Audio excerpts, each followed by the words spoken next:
What up, everybody? How you guys doing? Now, this time, it is not the State of the Game podcast, but we are doing a Mortal Kombat movie review. So, to everybody here, there will be some spoilers, but we're going to stick to non-spoilers for the beginning of this. I got my co-host and friend, Dream Eater, here with me. We have both seen the movie. Dream, how are you feeling, especially after those KL games? I'm feeling all right, despite Combat League trying to tilt me. Today has been a fantastic day. I've got some secrets, and there's just cool news all over the place for the Xbox community, so really, really exciting and fun day for me. Everybody so give I'm a round. Happy. I'm having a good one. Everybody give a round of applause for Dream for that good news. I ain't going to spoil it. I'll let Dream do all that himself, but he's got some great things in the works. And I don't know when I'm allowed to spoil it. So. Yeah, well, either way, I'm very excited for you, man. I'm super excited. Glad to see all that hard work pay off. So why don't we open it up with you, Dream? I want to know, because you are, different from everybody else when it comes to the Mortal Kombat movie review. So go ahead and give your spoiler-free, thoughts of the overall movie, and then I'll go into mine. Mine's a little more. Well, I think overall I enjoyed it. I think that's where the initial disagreement starts to maybe kick in. Is that I thought it was all right. Which seems to maybe be too much for some, but I thought it was decent. It's not the kind of movie that I'm going to maybe be watching over and over again, but I thought that it was really cool to see not everybody, but the majority of the characters that we did get to see. It was cool seeing them. It was really fun the way that we got to see them kind of brought to life, and the way that they displayed a lot of their powers. Maybe not everybody's, but a lot of the powers got a really cool display too. And that's something that we haven't seen it, especially at this level, in so long. So I thought it was a fun little romp. The new character, I think, doesn't really have a crazy big impact, which I think is what people were kind of maybe with what we were all hoping for, right? We didn't need some crazy big lore shift. That perspective is reserved that's the audience perspective for people that aren't on the up and up. He's also just as what the fuck's Mortal Kombat as everybody else that doesn't know about the games. So and I think it's all right in that role or whatever. It's not the craziest thing ever, but it's all right. Overall, I thought the movie was okay. I think that it's worth watching if you like MK. Definitely worth watching if you like MK. It's not going to blow you out of the water, but you'll have fun with it, and that's what we're all looking for. Your turn, Junk. How do you feel? I had high hopes for this movie. I really did. I had high hopes, but I was your first mistake. No, I'm just kidding. Yeah, right. That was my first mistake, and I was definitely disappointed. I really expected more from this, and after seeing this movie, I really feel like I could direct a better Mortal Kombat movie. And honestly, I think I could. Put me in the same chair as the director, and I guarantee you, I can make a Mortal Kombat movie that fans will appreciate and like more than what we saw there. There's just so many elements to the movie that were A, unneeded, B, didn't make any sense, and C, had no real context to the Mortal Kombat universe. For the amount of time that the movie only ran an hour and a half. And there was so much stuff that they could have put in that they ended up not doing that, and there was a lot of wasted time on certain things. So when it comes to my own personal review of the movie, I'm gonna give it 4 thumbs down. Out of 10, hates it, huh? Out of 10, I would say that movie was a 3. Really, 3? Oh, yeah, that is 3. Devastatingly 3. low. I'd give it a 2. Don't tempt me. I'd give it a 2. A 7? That's way too generous, dude. That's way too generous. I think that is. No. It's a C. It's a C. It's a C. Look, I have seen some awful films. And this was not one of them. There are some real bad movies out there. It made me laugh. I'll give you that. Kano definitely saved the movie a little bit for me, but that was just because he's a funny guy. That's it. I think as a Kano fan in particular, you probably really enjoyed Kano, but what I've heard Oh, from everybody is that Kano was the highlight of the show, and they're absolutely right. Kano was my favorite character in the movie too. I really really enjoyed what Kano brought to the table. There's in some ways it's almost like, should I be enjoying Kano? He's the scoundrel, right? Like I don't know. Well, I guess we can kind of dive into the you spoilers ready? there. Let's So do I it. like Let's it. dive You in. don't. Let's go ahead and dive in.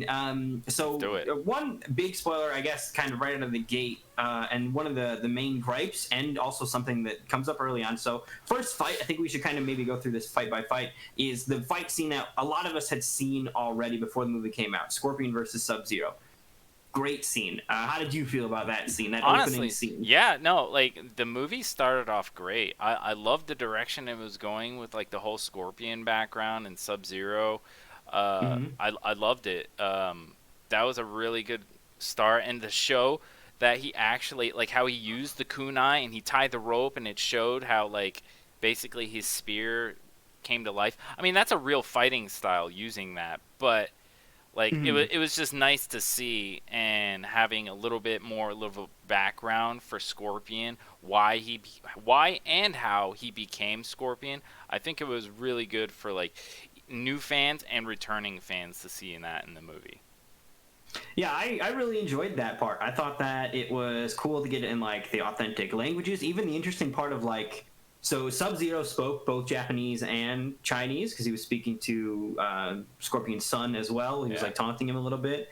But then when he's talking shit to Hanzo. Scorpion's Yeah. like, I don't fucking know what you're saying, bro. Yeah. Which I thought that was great. That was cool. I loved that. I Yeah. definitely appreciated the language barrier and stuff. I love that. So So that opening scene was really well done, and the fights in there, the action, and I think this is something that I'll touch on a little bit later. But one thing that I think is key that we didn't get, in fact, I'll touch on it real quick right now, is we got to see Scorpion kill a bunch of jobbers, randoms, whatever, and we got to see Scorpion kind of be on full display of his powers and his capabilities by like taking on a group of like 8 people or whatever and just slicing through them. Nobody yeah. else got that kind of moment to really flex and show off their powers, and I think that's what was maybe missing. And even if you look at the MK games, that's what they do in the like the cutscenes leading up to the fights is Jax just tearing apart a bunch of Aztec warriors or whatever while he's on his way to then eventually fight whatever character it is. And I think the movie could have maybe used a little bit more of that. So Absolutely. we get to see Scorpion fighting a bunch of random people, and then he dies, tragic, and then we don't see him for almost the rest of the movie. That to me is one of the biggest letdowns, is that Scorpion is somewhat absent for the whole movie. It's cool how they maybe bring him back, but toward the end. But if you were expecting like a really long, drawn out Scorpion versus Sub-Zero thing, and they would be clashing constantly, not the case. Scorpion sits out. He starts off in the movie, and he sits out until basically the final fight. Yeah, absolutely. And like more so, just to like go a little bit further, like the fight scenes could have used a lot more jobbers, man. Like Mm-hmm. like that was a great start off for the movie. But after that, it was like, dude, what's happening? What's going on? I want more of that. And like to bridge into it, like that fight scene with like Jax and Sub Zero, dude, the highlight of it was like Sub Zero icing the shotgun, when it shot. Like that was a cool scene.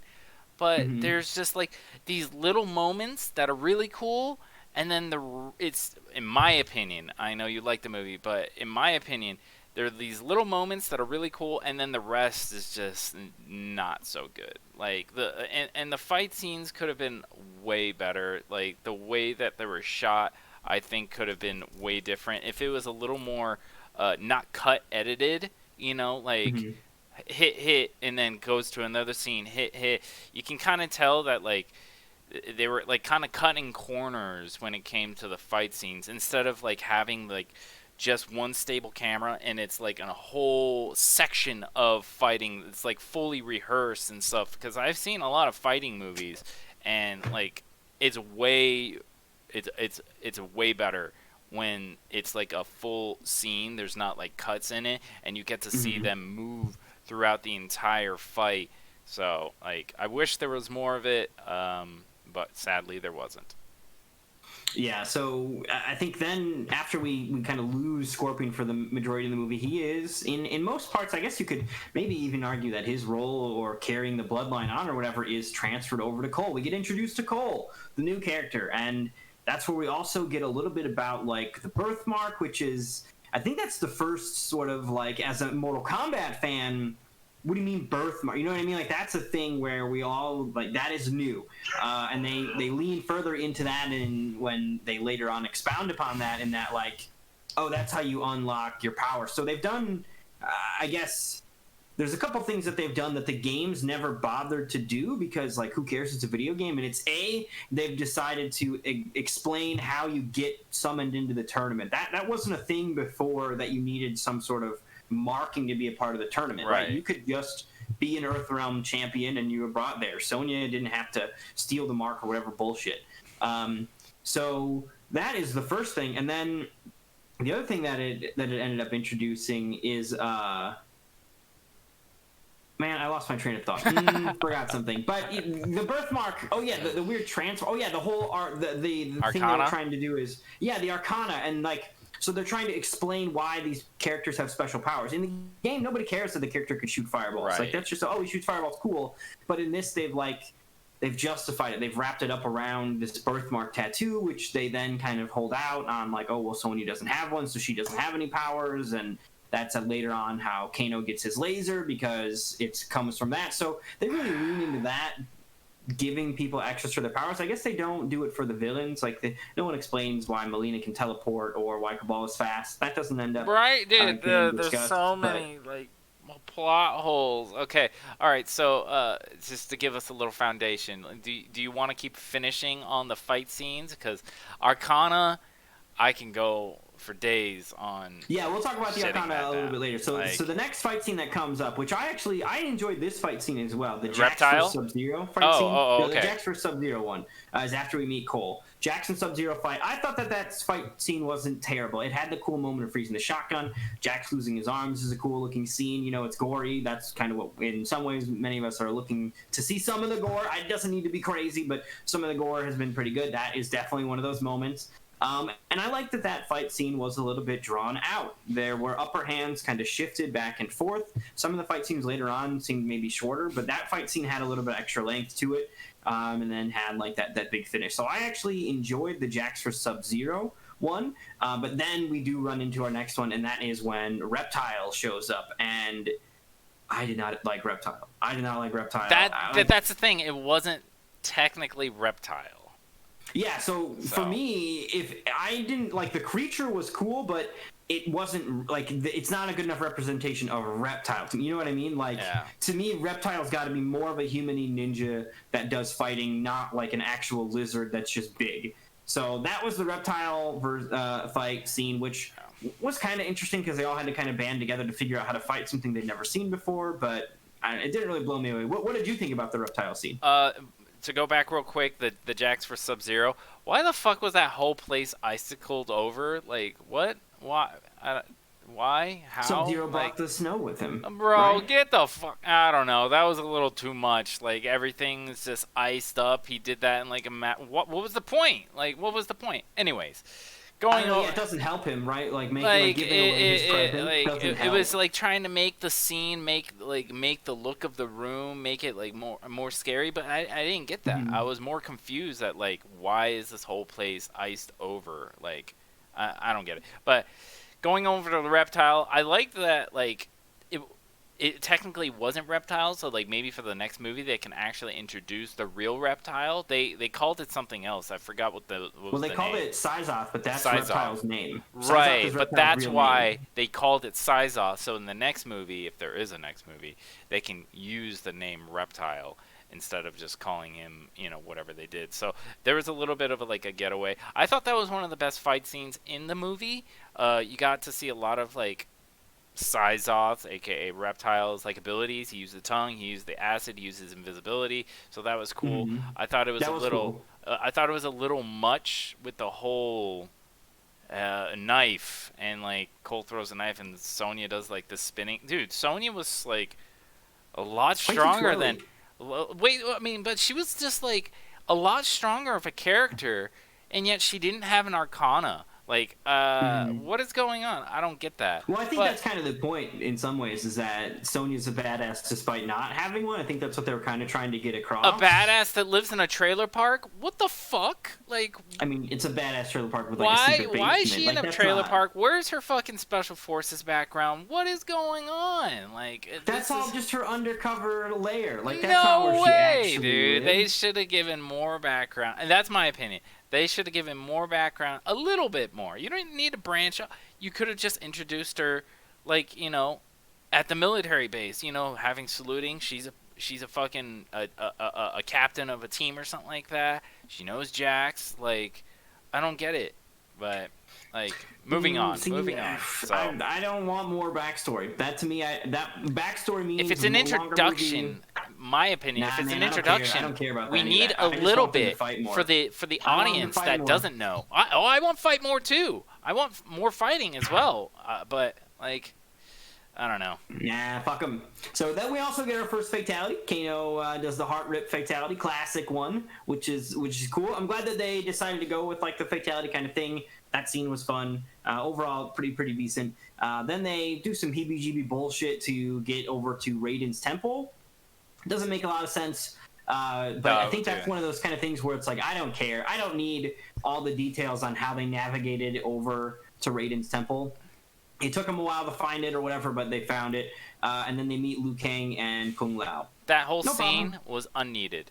Like, them walking through the desert and shit, dude. Like, what? Like, why are you wasting so much time? I think if they would have just teleported them there, people would have been a little bit more like, how'd they get there? But I don't really care. I think to me, it was just a plot device and they needed to move. I don't even know why they needed to move. Why didn't Raiden pick them up? Raiden has the ability to teleport. Why didn't Raiden pick them up? It's stupid. Now you see, this is why I'm giving it such a bad rating. I had high expectations for it, and it's just sorely disappointed. Now, granted, Kano did have some good moments. Like, I love that moment where Liu Kang puts his hand on his shoulder, and he's like, "The fuck? The fuck?"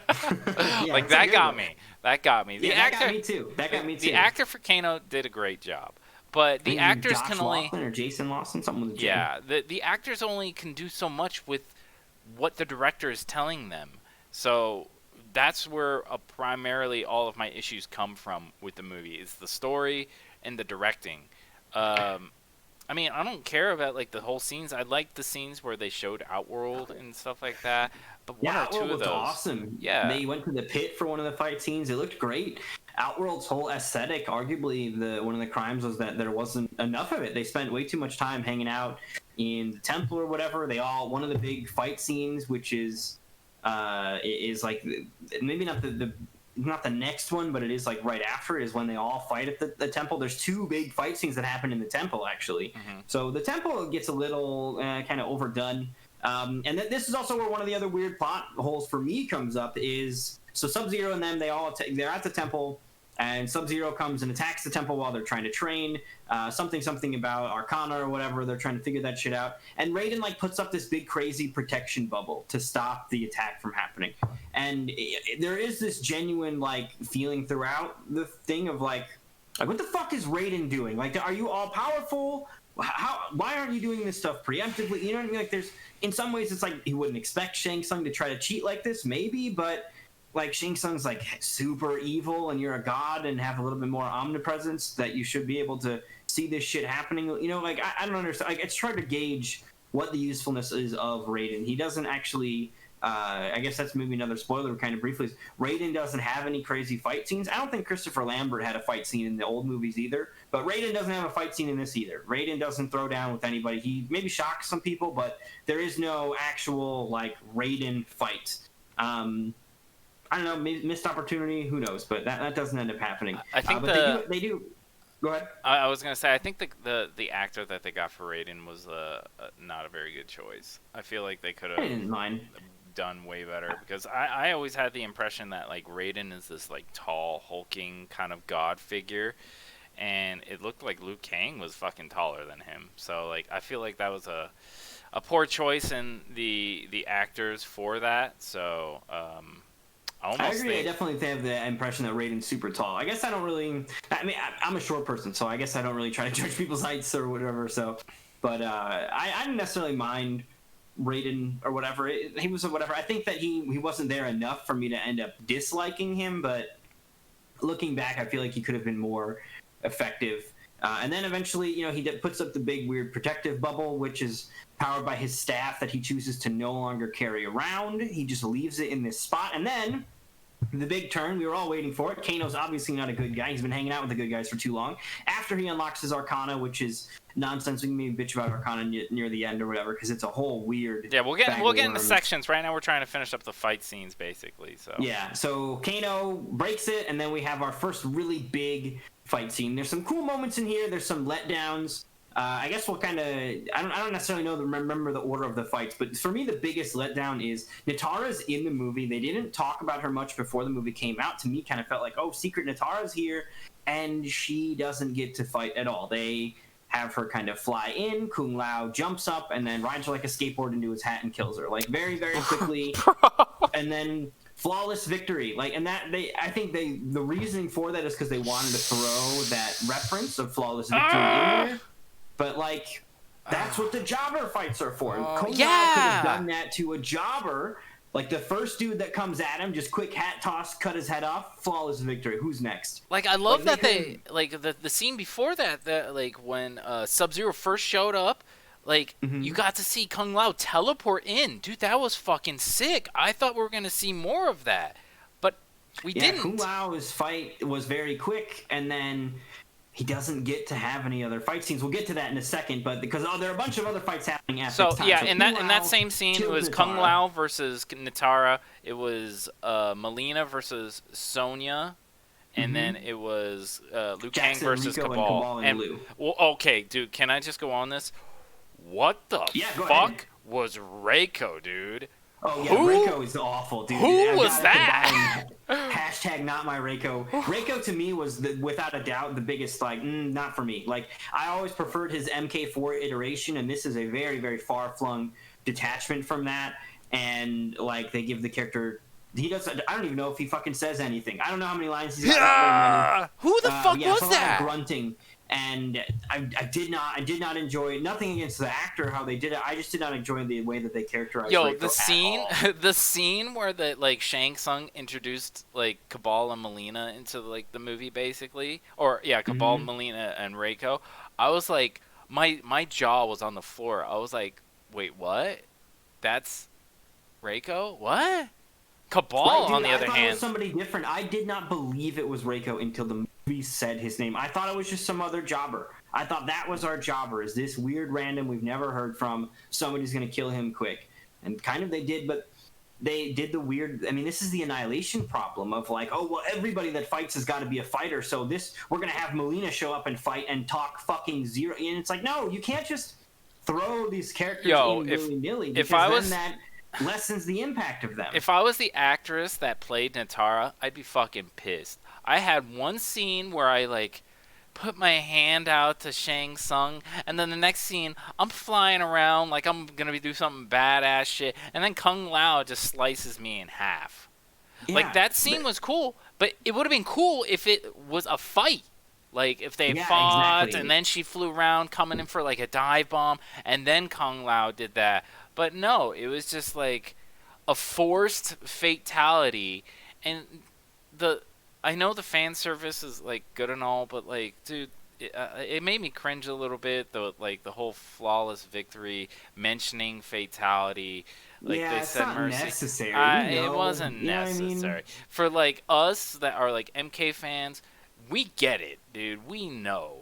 But for new people, way better references to the games in that than them saying flawless victory. You know what I mean? Like there are tons of other references in the game or to the games in the movie and like throwbacks to stuff that hit way more resonant, and they aren't these like cringy fucking moments of like, man, I didn't fucking need that. And like you said, it also comes with this extra note of like, oh cool, so you just robbed me of seeing a Natara versus Kung Lao fight. Cool. Dude, that's how I feel. I don't feel like, oh cool, flawless victory. I feel like, fuck that, Natara didn't get to fight. Doctor got it right. Reiko is literally Walmart Shao Kahn. It was like, what? Yeah, and that's not my Reiko. Hashtag not my Reiko. I am a much bigger fan of, like, he's the evil ninja, and, like, the fully evil ninja, not the I was a bad guy or I was a good guy and then I died and now I'm a bad guy ninja. Like, Scorpion is, like, kind of anti-hero ninja, and Noob Saibot's the resurrected ninja, and, like, I don't know, Ermac is, like, a soul amalgam. Like, no, like, Rico is just, like, the bad guy.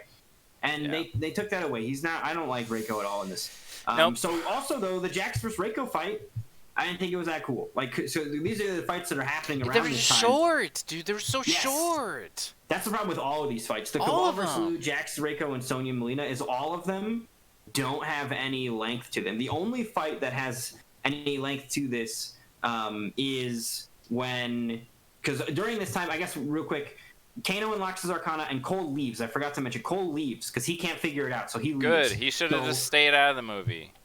Yeah, and then when everybody attacks the temple, they send Goro to Cole's house to kill him. So Goro fights Cole. So while all these guys are fighting there, the Goro and Cole fight, that fight's a little longer, but they do this thing where they keep cutting back to the other fights as well.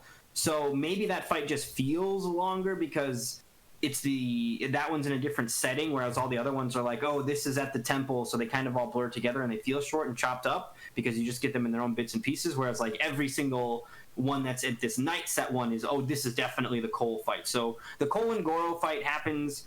It's one of the more, like I said, drawn out fights. How did you feel about the Cole versus Goro fight? I wanted to throw up and then eat my throw up and throw up again. Like, oh, horrific, huh? Wow, dude. How you gonna kill Prince Goro? This motherfucker literally single-handedly won the tournaments and was like about to bring Earthrealm, it was about to merge Earthrealm and Outworld. Single-handedly got beat by the new character whose Arcana was like, what, MKX armor? Like, hello? He got beat by Cole?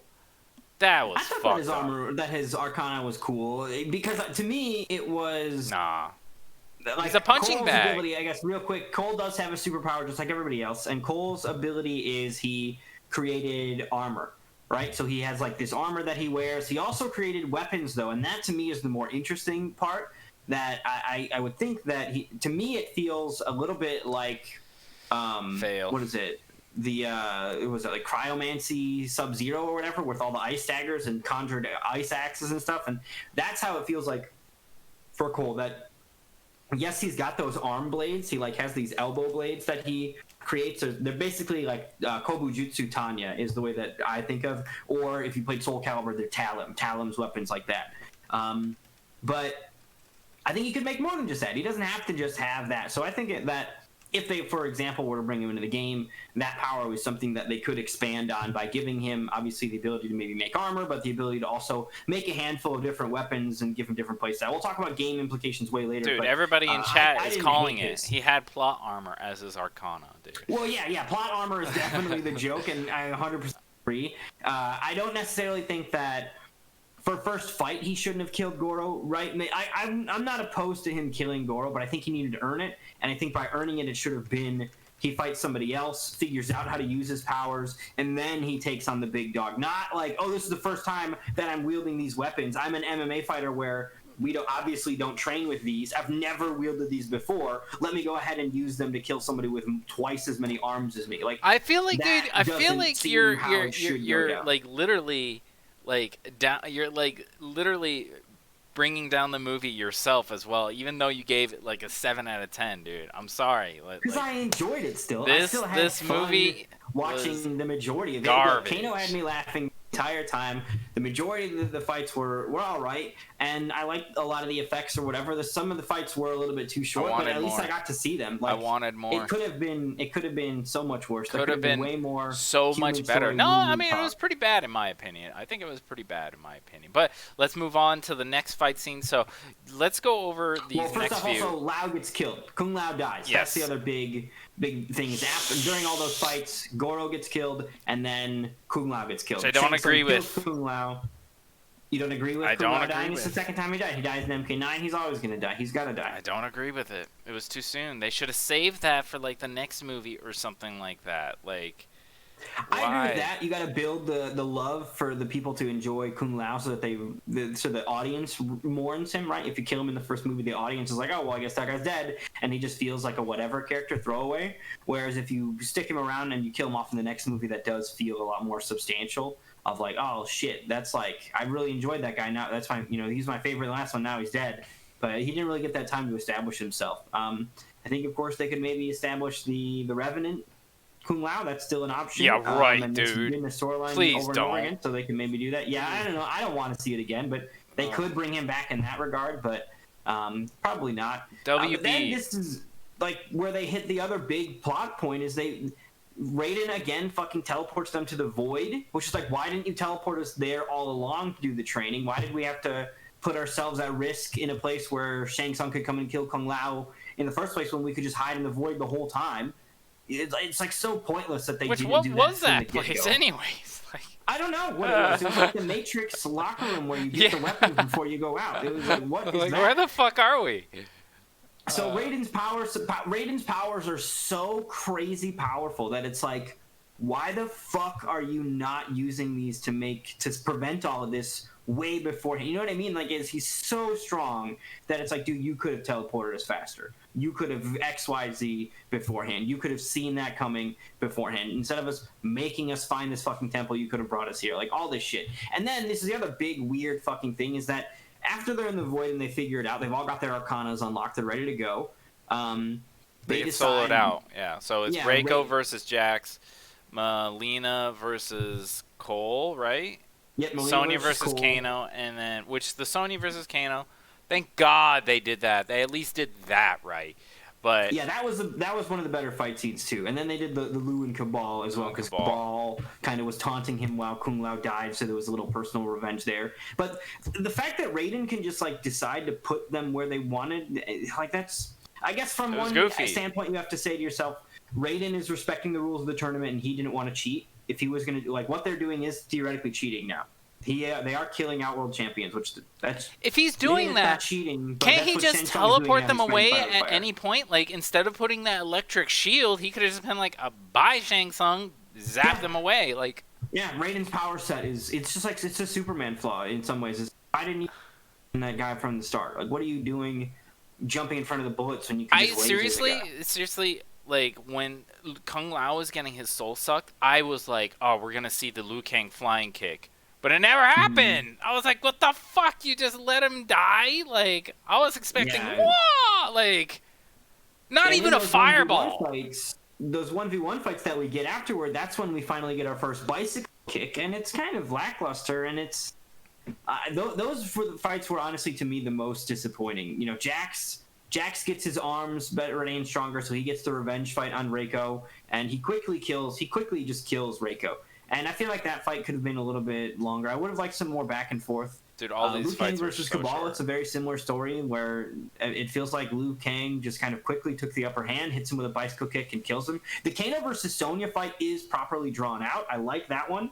And then what happens is Sonya kills Kano. By killing him, she takes his Arcana, and then she doesn't have to find her Arcana. She just learns it immediately. And Cole he just killed Goro, tournament champion, cannot handle Melina by himself. Sonya comes and saves the day and kills Melina for him. That was... Those final fight scenes, I felt like if they were going to do these isolated things, I felt like they should have just been longer, drawn-out scenes, and maybe they just wanted to cut the time down or something, but that group of fights felt like they were all cut too short. Other than the Sonya and Kano one. I like the Sonya and Kano fight. They tried to pack so much into this one little movie. It was like, all right, like, why are you making all of these fight scenes happen all at the same time, dude? Give us give us a moment to get immersed into each of these fight scenes. But no, it was like Jax vs Reiko, blah blah blah. Melina versus Cole, blah blah blah. Liu Kang, but it was like they were just trying to overload you with like fan service, and it was like, dude, it's not working. It's not working. The dragon, as cool as it was, Liu Kang doing the fire dragon, was a little over the top. Like, I actually like that. I like that because that's been like a staple throughout a couple of games. I thought that was a cool ending. It was kind of overkill to burn Cabal because he's supposed to be a burn victim, but they didn't necessarily explicitly state that about Cabal anyway. So maybe that's not part of his lore. But I actually did not. I was a fan of Liu Kang, the way that Liu Kang used his powers, like the powers. I think maybe more fireballs would have been better, but no dragon kick and no bicycle kick, which I wouldn't classify as powers. Those are under a different thing, and I wish we could have seen a little bit more of that. But I didn't mind the Liu Kang fatality for the kill. I thought that part I thought was well done. but yeah, a lot of CGI. But I felt like it How was else too do you much. make a fire dragon? Do you know how to do a Well, they practical made fire Goro dragon? before It's made without of it. fire. It's true, but it was just like Yeah, but too a much. It was fire too dragon, much. a I'd practical rather have fire some dragon. actual, like, I'd rather have like a dragon kick that wasn't CGI. You know what I'm saying? That wasn't CGI than But opposed that's to not have a like. fatality. That's not a fatality. Dragon kicking's not a fatality. They did You get could have. to They a could have bicycle kick fataled that him wasn't some CGI. other way. I mean, you don't even not even have to fatal him. Like, kicked him Well, into they like wanted some the oil. animality. That to me, that's Like, what they were doing. Was they were covering the animality base too. They were like making sure they see, did but the that's too nostalgia much. around the That is bases. too much I to guess try you're and right. Yeah, cover. it is to some extent a little bit too much. Like But I didn't mind animality. it. No, Liu but Kang's been doing that as his fatality for a while too, and then everybody got an animality to kind of match his. Right, he's been turning into a dragon. that goes back to what I I was saying before previously about how the fights were so short. You couldn't get immersed into the fight between Liu Kang and Cabal like this whole fight went on, and then Liu Kang pulls out this big fire dragon. It's just like Oh yeah, this I agree happened, there. and then he hit him into this, and then a fire dragon comes out, and you're just supposed to be like, whoa, like, Yeah, cool. I would have Like, preferred a lot more like flash and flare to kind of like essentially like combo into it, or like the fights could have been, in my opinion, more animated up. And even Yeah. even if they were going to do the slow fights, they could have animated up in the jobber fights. Like Liu Kang could have done some More crazy jobbers. shit to jobbers. He could have More dragon jobbers. kicked through dudes. He could have fireball through dudes. I genuinely think the movie needed more like Tarkatans or whatever demons that Shinnok had in his employ, whatever it may be, just more Lin Kuei assassins to show up, just like Scorpion did at the start of the movie, where he just kicked the shit out of a bunch of randoms and got to really be the badass in the scene and not have this tussle back and forth. Because in some ways, they're trying to pay respect to these other characters. They don't want Cabal to look like a chump and just get blown up. So they got to have him fight back or whatever. And it's like, nah, dude, fine. If you want to do that, sure. But let Liu Kang blow somebody up. All right, Please let Liu Kang blow let's move somebody on up. to the final fight scene between Sub-Zero, Cole, and then the re-emergence of Scorpion. Yeah, so this scene was better once Sub-Zero or once Scorpion came back. Cole fighting, it wasn't an awful scene. The plot lines and like his wife all frozen and where they were, it didn't make sense, but it doesn't have to. I just want to see them fight. But once Scorpion showed up, the fight scene got a lot better. That's where you get the get over here, which they changed it. Actually, it sounds like they changed it from that initial one that people were kind of iffy on. Once Scorpion showed up, I was back in. I enjoyed what we were seeing. We got to see an ice clone. It was cool. Yeah, that was a cool little snippet that they put in. Like, honestly, the hype did come back when Scorpion showed up. I was like, "Fuck yeah, Scorpion's here, nice." Took him long enough, though. It was did my take him biggest long issue. enough, but like, wasn't too crazy of the armor. Like, I like the attempt. It's cool, but dude, if they had just done the OG armor where it's like not so detailed. No, granted, Sub-Zero's armor did look sick. Oh, you mean but his costume? The costumes. the costumes, yeah. Oh yeah, I guess If it Scorpion. was just- We don't get to see him in. He that was like gear, in 'cause this. when It he was like a dies, he's in samurai different- outfit. Yeah, when he initially dies, he's in a different outfit from when he reappears. So yeah, they do have a different costume for him. I like the costume. I hope it gets into the games maybe in some way, but it wasn't too crazy or over the top or too like classical ninja. I think or it was whatever. over the top. I liked it. I think it was too You much. thought it was over the top? I think if they had just done more of a classic, not only would the actors would have felt like they had a little more mobility, but it would have been a lot more. It would have been more honorable for everybody that was an OG to see some of the old school like outfits come back. You know, like I What love. did you think about Sub-Zero's outfit? Like I How did said, you I feel thought it about was cool. Sub-Zero? I thought it was cool, but like after Mortal Kombat, the movie, I watched the original Mortal Kombat, and I was like, dude, Hmm. they look so cool still. You don't need all Yeah. that fucking intricacy and stuff like that. You didn't need Scorpion to look like a samurai outfit. Granted, I know that they were trying to make it a little more realistic, but you're not Christopher Nolan, dude, and you're Hmm. definitely not making this movie to be long enough to care about that detail. Give us what we Hmm. wanted, and we wanted that kind of classic look. Like that's all I'm saying. Granted, like I Yeah, I would said, have been Sub Zero down for a looks dope, classic look. but I think I the would have classic definitely look enjoyed the would have been classic look. perfect. You save that budget, you give them the classic look. I mean, it wouldn't have taken a lot to make those outfits, and Hmm. the actors would have been able to like get more into the fight scenes because they wouldn't have all this armor that's constricting them and stuff like that. Now, granted, like the Scorpion versus Sub-Zero fight scene was cool. It was probably the best fight scene in the movie, in my opinion. But Hmm. it was still so short and like short-lived that I really couldn't fall in love with the movie at that point. It wasn't enough for me to be like, "Yo, this movie's badass. I love this movie. Hell yeah, give me more. I can't wait for the next one." Like, I think that fight scene got drawn out pretty long because there's a certain point where it's like, how much longer? We're not going to I was expecting a fighting game Scorpion rendition. teleport. I was expecting more from like Scorpion, and like if we're gonna have abilities, let's do it. You got to see the ice clone from Sub Zero, so that was cool. Honestly, they wasted Yeah, I guess there are a couple of moves we could have probably seen, right? We never saw. they wasted We didn't so see a much time on teleport. Cole. Fuck Cole. They wasted I so don't much necessarily hate time Cole, but I on don't think Cole Cole. was great. You know, to me, he was all right. So the movie ends. The real quick final touches on the movie are the bodies of Goro and Sub-Zero get taken because they die. Oh yeah, I guess real quick, Scorpion kills him with probably the best fatality. I thought they did the classic fatality, and it was done in what I thought was a cool way. I really like the Kung Lao fatality too. Unfortunately, what it sort of meant for that fight being a flawless victory and not happening was kind of undercut it. But on this one, felt kind of earned. To me, the fight was long enough. There was definitely some moves missing, but it was long enough, and it was a good fatality. Definitely, they did the classic one.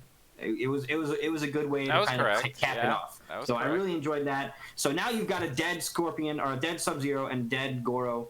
Shang Tsung says some hoopla, and he takes their bodies away. So we all know what happens to Bihan after Scorpion kills him the first time in the games. He comes back as Noob Saibot. Possible bait that Noob Saibot's coming back. The fact that he took Goro's body, Revenant Goro, I don't know what the fuck that would look like, but we may get some stuff like that. And then, of course, we close the movie out with a Johnny Cage tease that Johnny Cage is going to be coming up in the new one. How did you feel about the Johnny Cage tease and the overall way they decided to close things out? Honestly, I felt like Johnny Cage should have been in the movie the whole time. Why are you having Cole in there? It should have been Johnny Cage, and that would have been more play for their dumb Arcana idea. Is that like he unlocks the green glow?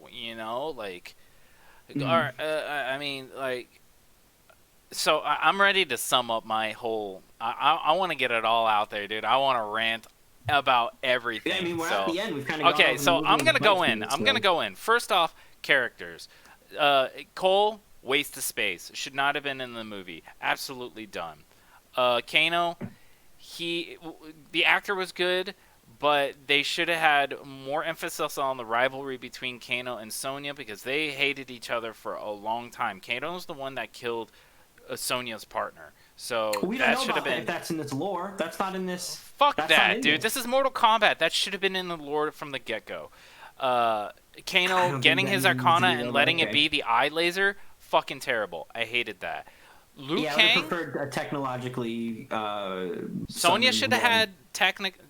had technologies associated to her, and Kano. Yeah, I would Sonya, have or preferred tech for their abilities. I'm Sonya sorry. always felt like it came from tech. Yeah, dude, always. Um, Honestly, Kung Lao and Liu Kang, I thought they did pretty decent job. Like I liked Liu Kang. I Uh, really like Liu I Kang. like how they like he was already using fireballs and shit like that. That got me excited, but it fell flat. Kung Lao, the same thing. Like I thought the actor was fine, but they didn't do enough with it. I think Um, one of the different things with Liu Kang is that this Liu Kang was much more accepting of who he was in his role. And previously, at least for sure in the other movie, Liu Kang was the main character, so he had all this angst and I don't want to be a monk and blah blah blah. And this Liu Kang was like, nah, bro, I'm a monk. Let's fucking do this shit. And I didn't mind. You know, the angsty Liu Kang has never been my favorite thing anyway. So I rather enjoyed Liu Kang in this. Personality wise, I probably would have, from everybody, it's kind of across the board. I would want to see them fight more. I think almost everybody's going to say that no matter what. But Liu Kang, I agree. Definitely a solid one. Kung Lao too did a good job. Would have loved to have seen more of his fights, but the right. character, the actor, and everything, great job. Sub-Zero, I thought they actually did the best with. You got to see a lot of his abilities. They made him into this like monster almost that was terrorizing the rest of the cast, like chasing He's him very down menacing, and he didn't very have to talk menacing. to do it. And it was that I feel like they nailed. Like seeing him in the Earth realm, like harassing like regular people, that was cool. But again, the same thing. It just kind of fell flat. Like it would have been nice to see a little more of the fight scenes between one-on-one action, other than him being like this, Jason character chasing people down. Scorpion, also the same thing. Had a good start. Had a lot to like that they could have developed on, but Definitely needed way more of Scorpion. way more Scorpion fell short because they only put Especially him. like the actor they got for Scorpion. He was the only actor in this entire film that I'd seen before Yeah. for sure. He's a good actor.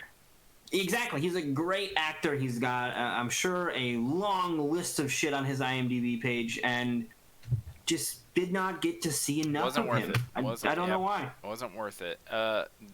Goro, I understand Goro, that I don't it's even know if Goro counts as a character. He didn't difficult. say anything. Yeah, I know. That's what I'm saying. Like, I agree that it was probably easier to make him CGI, but guess what?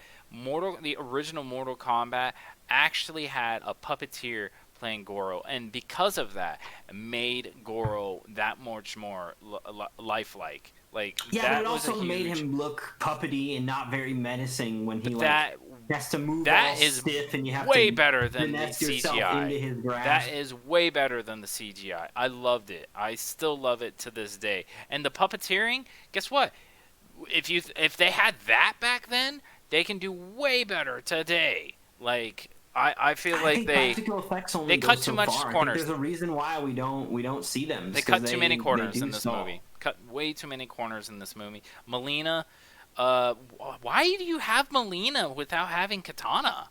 Like, So my theory on that is to introduce Katana in the second movie, have that back, and No. this is Melina's dead, No. and this is the clone that she's based on, and then that No. actress gets to have more of a role The characters- and play Katana. the characters in this movie were very oddly picked. I don't get why. Like these characters should have been introduced in the second movie. You should have kept it to the basics. Like it should have been the basic Well, I mean, roster. it's a choice of, do you have them fight nobodies and people we haven't heard from? Because that's what the MK movie did.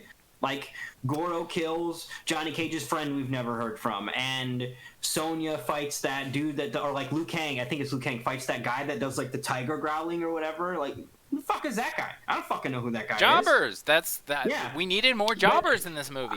I think that to more showcase jobbers, the abilities. but if they're not going to do jobbers, then we're going to get random characters, and like, But there is they some picked level of, like, I would've preferred to get Natara more. that like only OG like MK fans would know. Reiko, Well, look, which they did Natara poorly. Gets into my hopes for maybe Natara making the game. Natara is like, Cabal other than is Smoke, cool. who's at the top of my list. Natara's like number 2 for like, can we get? Because I think Natara could be really interesting. So I don't know if it's gonna happen, but my hope is Natara being in the movie maybe means that we'll see her in the game. I definitely.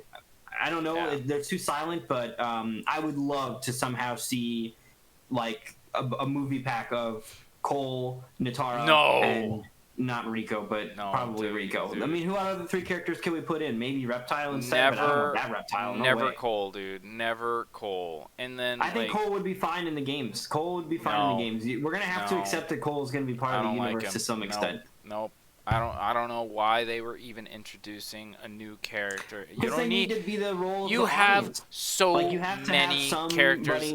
Dude, this is a fan service. If you're trying to please the audience, give what the audience wants. The audience is hyped for the Mortal Kombat fans. The audience is a bunch They'll of people fall in love with the characters, dude. You the cannot just a bunch of people that liked Mortal Kombat 25 fucking years ago, haven't played a game in 10 years, don't know who the fuck any of these people are, and don't care about any of their You lore, think a majority of the people?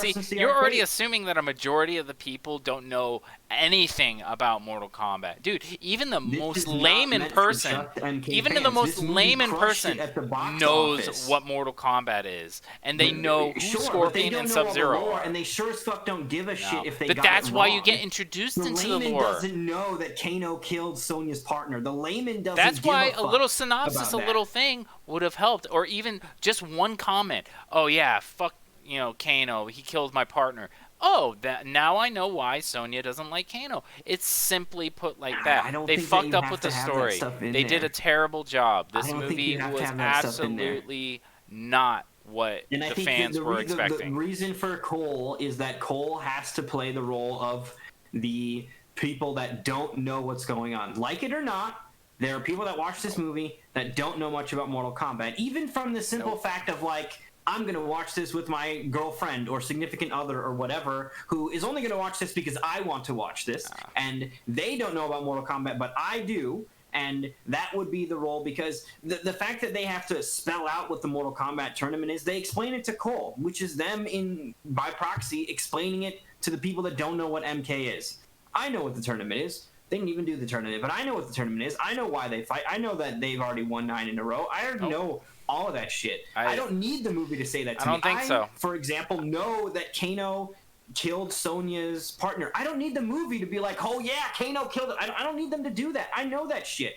I know who these people are. Yeah, you know that shit. But like, if you want to bring in the audience, like you were saying, why not have just one comment? Dude, a comment would have sufficed. And to have a new character as being the audience, fuck that, dude. You have Johnny Cage be the main character, and then he gets explained what the fuck Mortal Kombat is. Like, no, dude, no way. Stage to be taken over by another white dude, and no they successfully way. What is wrong with that? Wait, what is wrong with that? I don't understand that. Why can't Johnny be the main character? If anything, the first Mortal Kombat. Dude. So what? He's another white dude. And so what? To be woke. Look, dude, I don't want to get into this particular wait. What is the conversation, difference between Cole and Johnny Cage, dude? Both of them are fucking white. That has no fucking weight Cole to it. Has Asian ancestry. Okay, Cole, so what? So what? So that's what they were going for. Look, dude, they told. It's not like he was very Asian. Like, look, I don't think Johnny Cage should be in the movie. Johnny Cage should have been in the movie 100%. What I think they could have done easily is they could have just made like all of the shit. Like, so what ends up happening without Johnny Cage is Kano ends up stealing the show because Kano's being funny. Kano's saying like, "What the fuck is going on?" Kano is doing a lot of these fish out of water lines. They should have had Cole saying all that. No, Cole should have been Kano. Yes. Cole would have been that much more likable. Cole would have been that much more relatable. When people are like, "What the fuck is an Arcana?" Cole should have been like, "What the fuck is an Arcana?" Everybody, all the other characters that we know from MK should have been like, "Yeah, I know my role. I shoot fireballs. I know what I'm doing." And Cole, the one that we don't know, he should have been playing that role of, what is this? I think Cole would have been a lot better off if they would have given him some of Kano's lightheartedness and some of Kano's approach to how this is. Like, I don't know, you're a Kano fan, so maybe you'll disagree, and I enjoyed Kano. When it comes to the characters in the MK universe, I have never given a fuck what Kano is doing. He's never played a pivotal role in the story. Yeah. Never fucking mattered. He's just some other human. And if they didn't put Kano in the movie, I would have never given a fuck. If Kano, for whatever reason, never showed up again in a movie, wouldn't have cared. I'll agree with you on that. Kano could have had a shorter time, but I definitely don't think that Cole should have been in the movie at all. And Cole could have played that role to some extent, and Kano could have never showed up, or Kano could have been Cabal, who is just already evil. We don't know why, but we just know he's bad. Because that's what we kind of get from Cabal. It's like, oh, you're a bad guy. No idea why, but you're a bad guy.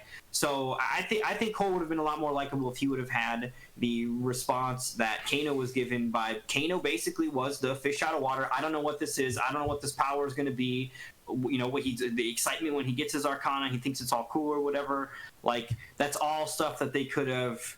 That's fun interactions that Cole could have had. Like, oh shit, I've got literally armor. Like, Kano's literally the leader of the Black Dragon. Like, he knew the Black Dragon is a what? The Black Dragon is a what?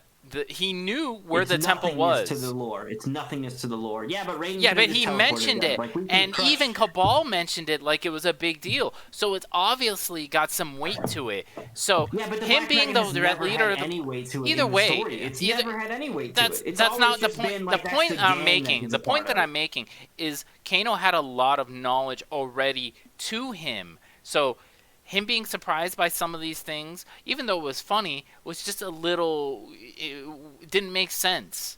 Like, if anything, he should have been way above all this. Like, I don't know. Cole would have totally fit in a lot of the role that Kano played in the whole, what is going on here? I don't know what this is. This is all Cole should not have been in the movie. It should have been Johnny. It should have been Johnny.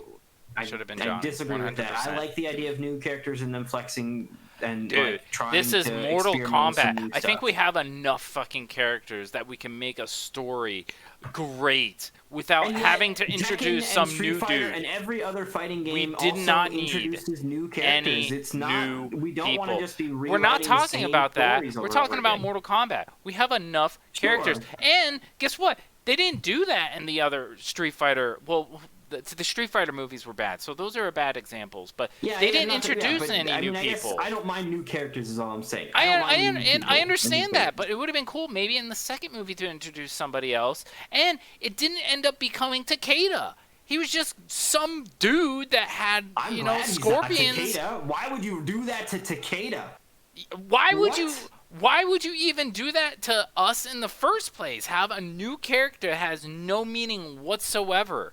Like, for the for the audience, it's not meant to be the exact. The audience was the Mortal Kombat fans. Who do you think gave the most fuck? Not just us, Junk. You have to understand. Dude, it's the pandemic. Who gives a fuck the most than Mortal Kombat fans? Even people that weren't Mortal Kombat fans have at least some notion of what Mortal Kombat is, or have seen the original movie. Dude, the original movie kicked ass in the box office. When you're a kid, almost every kid had seen that Mortal Kombat movie. So to disrespect people by adding some character that nobody knew. That are like in their teens, that movie is too old for them to go bother watching. They enjoy Mortal Kombat. They want to see this new one or whatever, or like Mortal Kombat's the cool thing, but they're not going to go back and watch a movie from 1995. That is an old movie that, despite your nostalgic feelings about it, and guess what? That movie's still better than this one, dude. Approach. That movie's still better than this one because it had a way better plot. It explained everything more. You actually got a tournament. You got to see a lot more of the characters. They looked OG. Dude, they didn't keep any of that. A lot of the Mortal Kombat movie love is really, really nostalgia based. You go watch it again, dude. I'm telling you, that movie is still better. 7 out of 10. That movie is still better. It's not going to blow me away. It's still better. The way that the story is elaborated is still better than the piece of crap that we were just given. No, it's just filled with a few nonsense. days It's ago. filled with nonsense too. That movie's filled with nonsense as well. But at least you get better lore. You get a better explanation of everything. You actually have better character development. Dude. Some changes on the look, dude. I mean, it's nice of you to try, but dude, I don't agree with Arcanas. I think Arcanas are lame. I don't agree with introducing a new like heir to the Scorpion name. If Lewis, when I discovered that he's Scorpion bloodline, that was annoying to me. I'm fine with him being in the movie. I don't want him to have some tie to existing stuff that really shifts everything. I would just prefer he's just some other guy that's part of it now. I didn't mind the Lewis Cole character. I thought it was fine, but not a fan of him being a Hanzo bloodline and a handful of aspects of it. But I definitely am okay with him being in the movie. We're going to have to agree to disagree on that. All right, I don't think Johnny Cage should have been in the movie, and I do think that Cole should have. Well, he's fine in let's get into the Arcana real quick. Let's get into the Arcana, and we'll basically close off with our final elaborate thoughts of the movie. So, Arcana, in my opinion, I think it was a good attempt. I think it was a good attempt at trying to explain why these people have powers and all that kind of stuff. Like, to just give a little more sense to how Liu Kang has a fireball. But it just, again, fell short. It just, and a lot of it didn't make sense. Kano having the Arcana be his laser eye fucking made no sense whatsoever. I hated that. The only Arcana that made sense was Liu Kang, in my opinion. The only Arcana that made sense was power was his Arcana obviously create the hat, or maybe it did. Controlling it? Jax's Arcana created Jax's Arcana was the worst dude. And like Jax didn't do any ground pounds or purple waves. Jax's Arcanas was like his dinky little arms turning into. How does that make sense? How does that make sense? What if Jax didn't lose his arms? What would his Arcana been? Jax has to lose his fucking arms. I'm just saying. Yeah. I don't know. What? That's whack. That makes no fucking sense. I did not like Arcana at all. Arcana felt to me like this, like, oh, we need to explain why they have special powers. And for me, I'm like, I don't fucking care. I don't care why he has special powers. I do not care why he can shoot fireballs. He can shoot fireballs. We established that when you showed me him shooting fucking fireballs. Can we move on? I just want to see him shoot fireballs. I don't need to know. I don't think Arcana needed. Under a waterfall for Arcana 12 years, was not needed. Arcana was not needed whatsoever. You could have gotten Kano could have just had his metal eye. They could have made it look cool. Nowadays, I think what it ended up doing is it created this strife that they could instill on Cole with like I haven't unlocked my Arcana, yada yada yada. Another waste of time.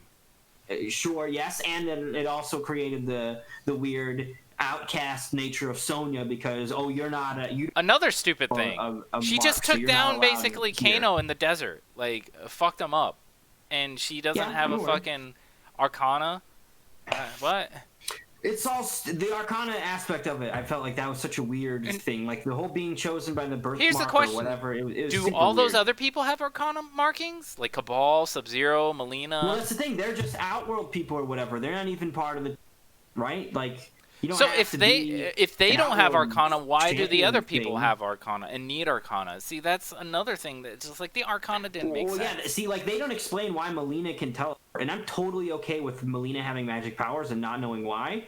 I just didn't need to also know why Kano has a laser. You know what I mean? Like I would have just preferred. I mean, we've already said tech for the laser. I would have just preferred Kano shows up and he's got a tech laser, and I don't need to have a fucking Google says that lasers that actually do damage don't exist, so how did Kano make one? Man, I don't fucking care. He shoots a laser. Noted. Okay, watch out for that.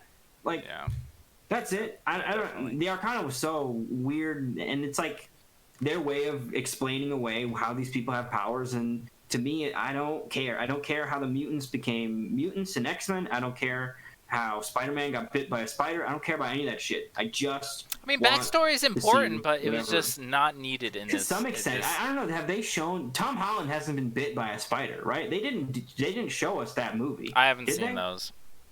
I don't remember if he gets bit by a spider in that first one. I don't remember what it's called either.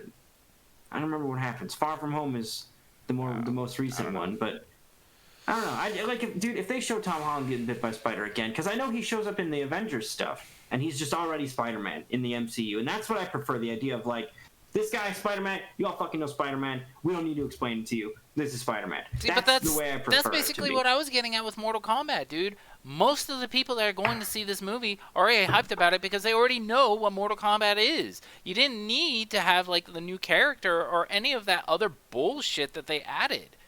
Like, it just wasn't needed. But anyways, Dream, get into your last final thoughts about it, and give your rating of the movie overall, and then I'll do the same. Well, overall, I think if you're an MK fan, it's worth watching to see some of these characters come to life. That I enjoyed seeing them come to life. There was some good, decent fight scenes in there. The gore on the fatalities is not bad at all. Definitely some good gore in there.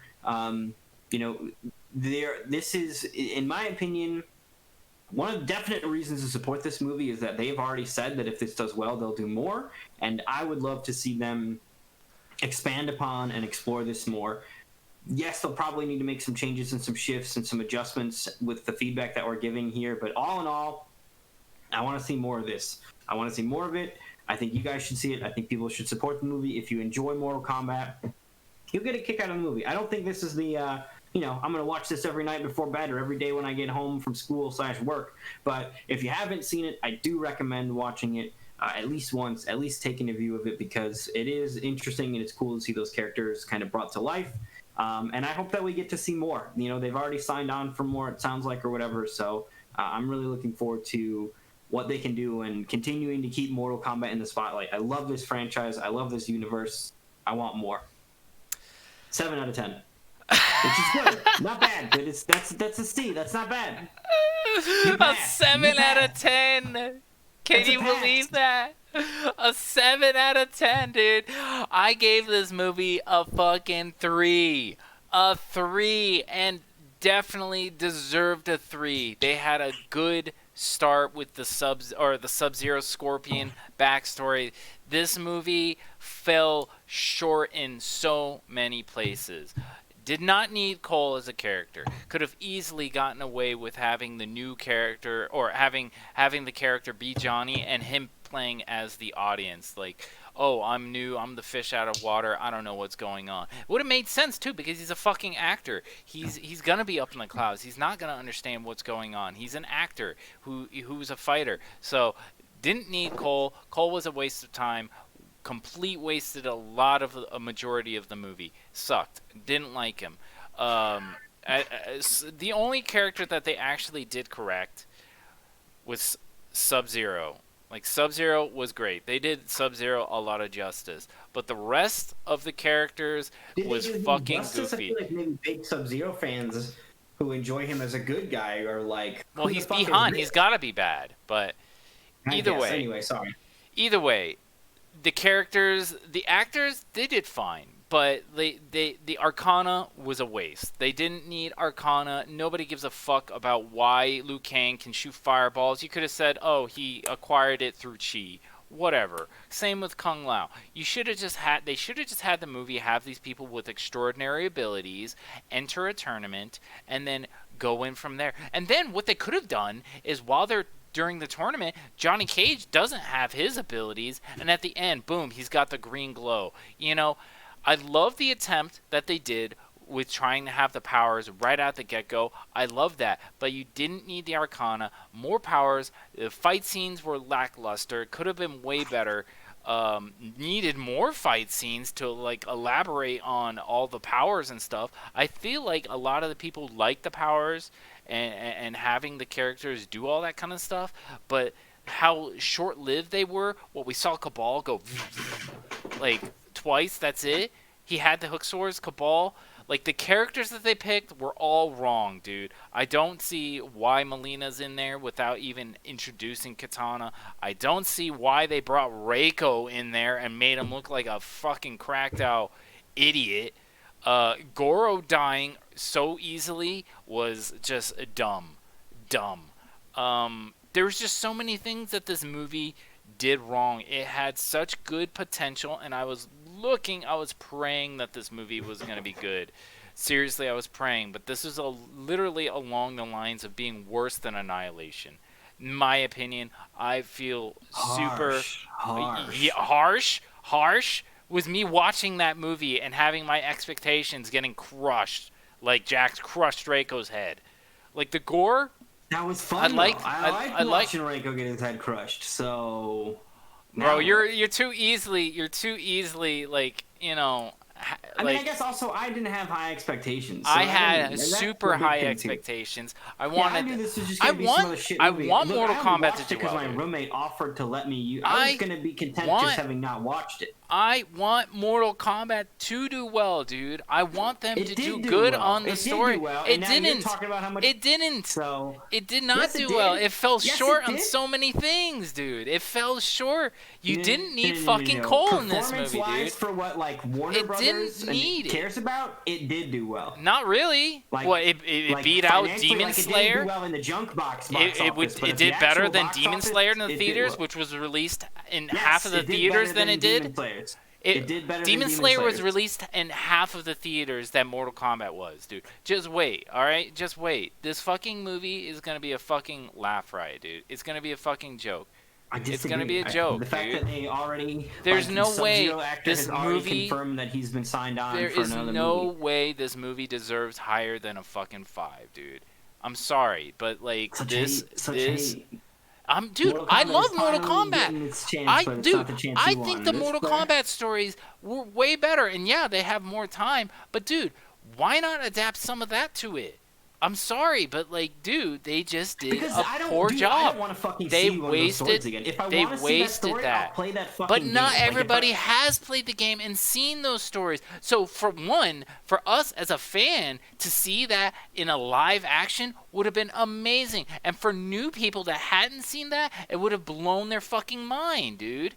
Nah, man, this movie fell short. Something new for everybody. This movie fell short.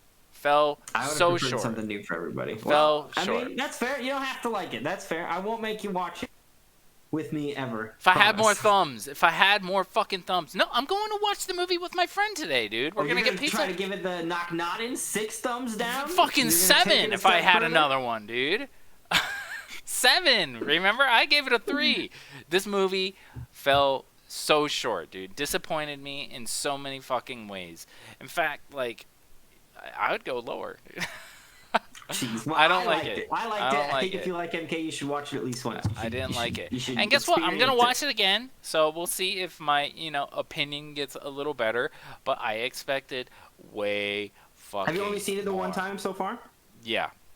Okay, yeah, same here. I've only seen it once. I expected way more. Again, so. I expected way more. They did so many things wrong. Some things they did correct, but they just did so many things wrong that I want to direct the next. Dream. I guarantee you, if I directed the Mortal Kombat movie, you would even be like, all right, that was a better movie. Like because I know what the fans want. Even the audience that doesn't even know what Mortal Kombat is, they would have been fucking blown away, dude. Better fights, more fucking better fights, more the powers actually being there, better selection of I just don't feel like Raiden really fit the character. No Cole, Johnny Cage in there, and an actual tournament. You're already losing an actual tournament, dude. That's what Mortal Kombat is.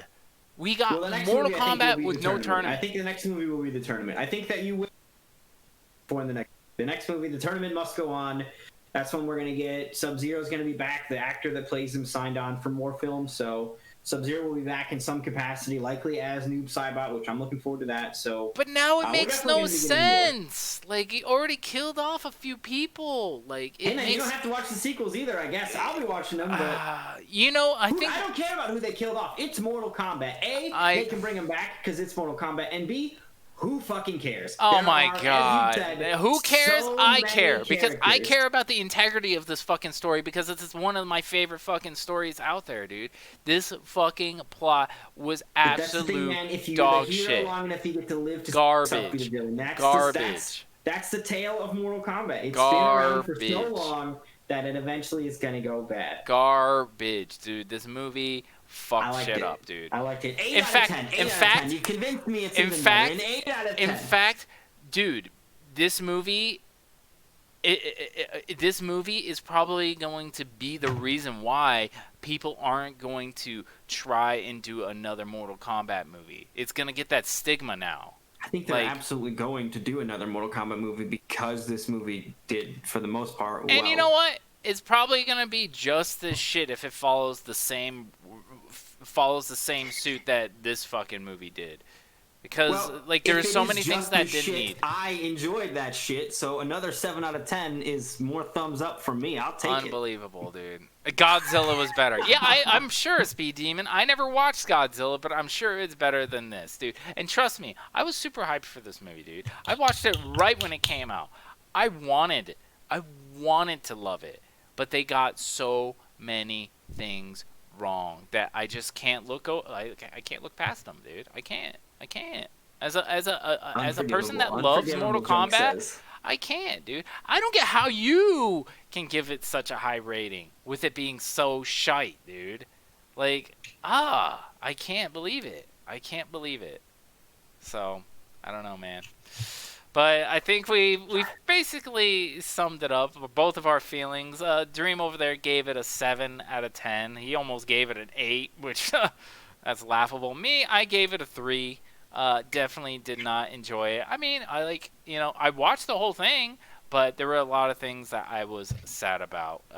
Definitely was disappointed to a high regard. So, if you guys want to get some more information about both of us, our Twitter is right there. Dream will be doing an Injustice 2 tournament tomorrow if anybody Yes. plays Mortal Kombat or plays any NRS games. And you guys are seeing this on YouTube, don't forget to like and subscribe. So if you guys want to, go sign up for the tournament. Dream or smash.gg/dreammk. Dream, do you want to say anything else before we head out? No, just I really appreciate all the love from everybody in the community. Xbox thing got announced, saying get Dream Eater on the mic. I really appreciate it. From my heroes that I look up to the people that look up to me and watch my streams and are fans of me, seeing you guys putting your voices out there and letting them know, that really means the world to me that you guys want to see me do it. And here's hoping I get it. Detective Cleve is on the case. He might have more information, but I'm really excited and really honored to be a part of this. So thank you to everybody that came through and voiced that support. I really appreciate it. Hell yeah, man. Best of luck, dude. So, and for me, you guys know where you can find me at twitch.tv/thejunkbox. I stream throughout the week. It's been sporadic since work is starting to come back. I am a lighting designer, so I do things from time to time when I'm not streaming. But yeah, that was our movie review of the new MK. Dream had a better opinion than I did. But guys, seriously, go check out the movie. And let us know. Let us know in the comment sections what you thought. If you guys agree with Dream, or that way, or if you kind of agree more along the lines of what I was saying. So thank you guys for being here. I hope you guys enjoyed our ramblings, and hope you guys have a wonderful night. Take it easy. Stay squeezy. Later.